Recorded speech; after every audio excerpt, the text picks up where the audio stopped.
دنیا بھر میں جیو ایکسپریس نیوز کے ناظرین کو اپنے نیوز کاسٹر مجین حسین بلال کی طرف سے السلام علیکم۔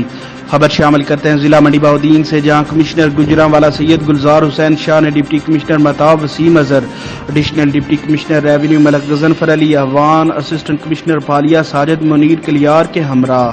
دریائے چناب میں جکالیاں بریج چنی مانگا کے مقام پر ممکنہ سیلاب کے خدشے کے پیش نظر ریسکیو 112 اور دیگر متعلقہ محکموں کے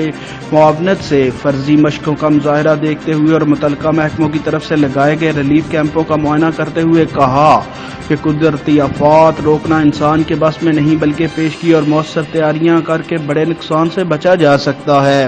عملی مشقوں کا بنیادی مقصد موسم برسات میں ممکنہ سیلاب کے خطرات سے نمٹنے کے مختلف محکموں کی تیاریوں کا جائزہ لینا ہے۔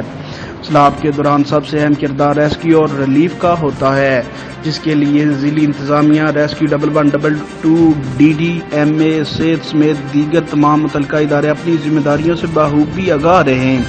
اس موقع پر ریسکیو 112 کے اہلکاروں نے عملی مشقوں کے دوران سیلاب میں ڈوبنے والے افراد کو بچانے اور ڈیڈ باڈی کو نکالنے کا عملی مظاہرہ کیا۔